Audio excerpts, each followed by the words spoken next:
Hi folks, just bringing you today a new boot as part of the 2018 rollout by the British MOD, Ministry of Defence, for the British Armed Forces.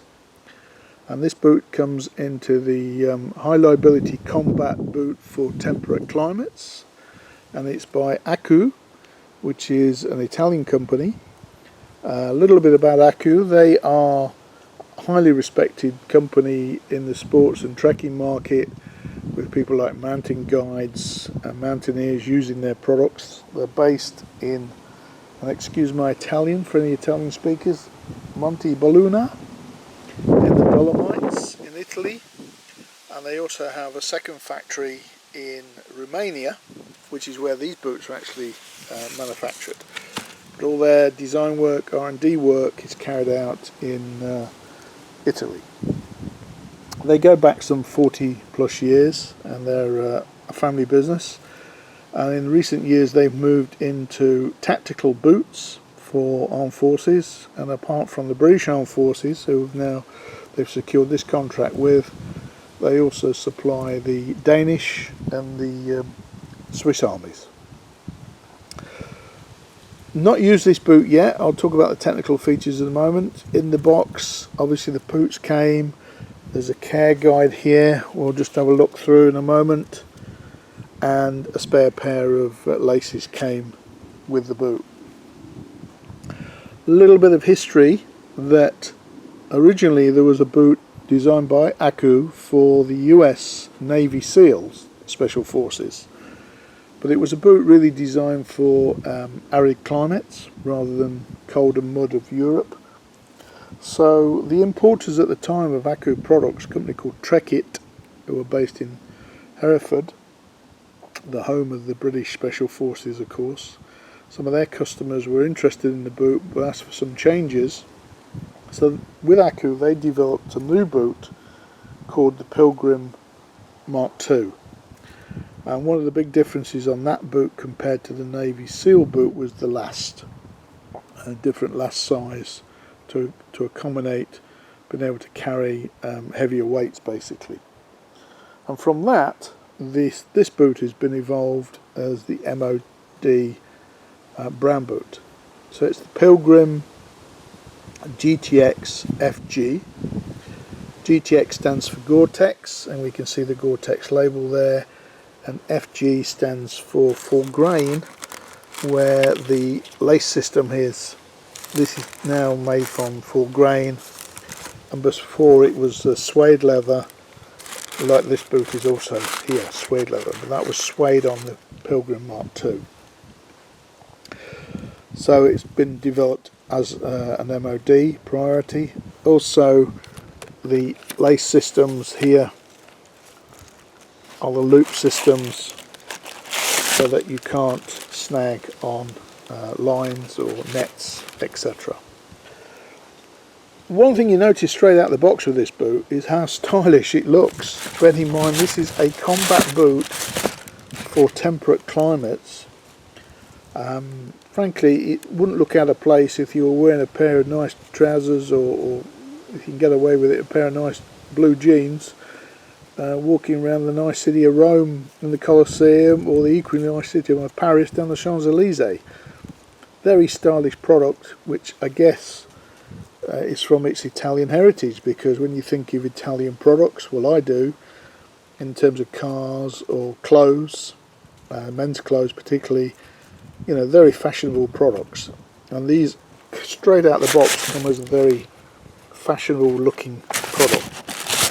They also have a lot of technical features to go with them, which is probably a big break from tradition to a certain extent for the British Forces.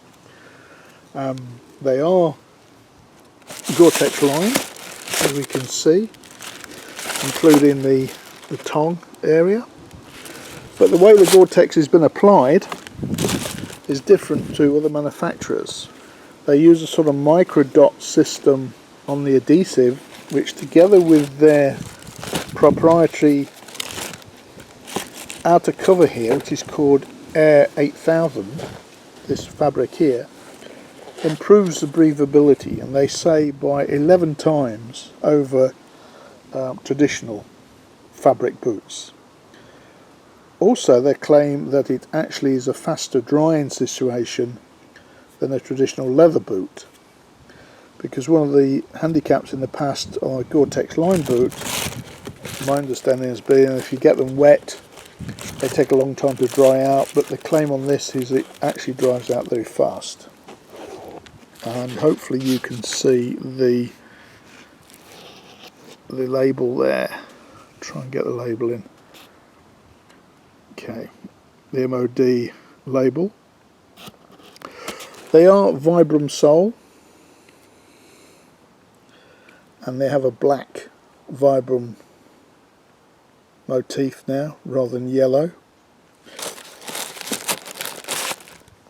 They have, apart from the Air 8000, the fabric, the midsole is internal midsole system IMS. It's nylon with a layer of microporous material, and that's supposed to ensure a uniform load.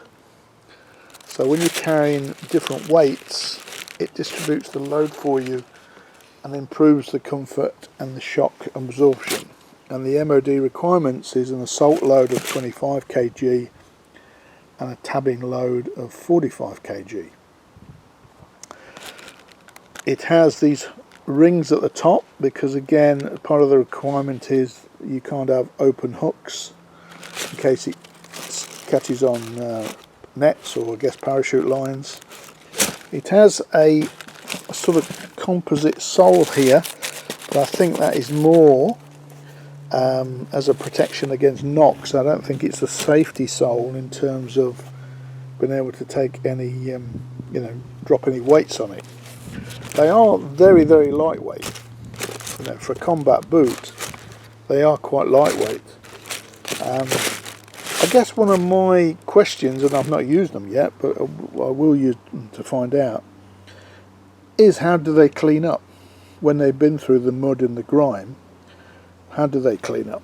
Now, they do issue a care and maintenance manual here, and basically they're saying that you wash the boot off, get rid of the mud, let them dry out naturally, which is always the usual way rather than next to any heat. Just apply some leather cream here to the full grain leather, not dubbing but leather cream, and then spray to ensure the water repellency of the leather and the fabrics. And they issue their own spray, Aku, but I guess you can use other people's sprays like Nick Wax, or in the UK there's Granger's, just to improve the sprayability. But when it's been through the mud and the grime, as this picture is showing, I'm just wondering how they're going to look after that.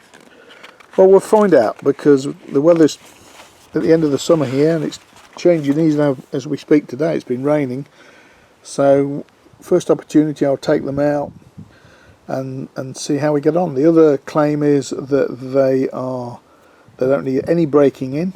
You can use them straight out of the box. The brand that I know that is true of, up to date, has been Hi-Tech. I've had a number of Hi-Tech boots, and they're certainly a brand where you can use straight out of the box. So we'll see if that also applies to these Aku Pilgrim GTX boots. In terms of availability, well, you can buy these on the retail market. It's going to, I guess, be a while before they come through to Army Surplus. There is a main importer of Aku products, a company called Ardblair, who are sports importers in the UK, and they import high quality brands, and then they have a number of stockists, dealers, distributors, whatever word you like to use, Trekit being one of those. And just to give you some pricing, the original Navy SEAL boot, which is still available, retails out at £144.46. The Pilgrim Mark II is £149 sterling, and this model, the GTX model, is £199.95. £200 in reality.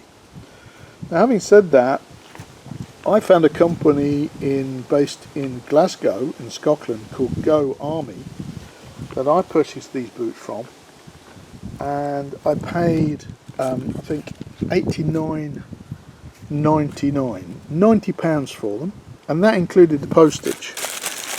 And I was very impressed with their service, because although I ticked the box to accept free postage, which would have been second class by British Royal Mail, they actually sent them FedEx Express, so they arrived much quicker than I thought they would. So good on them, that was good service.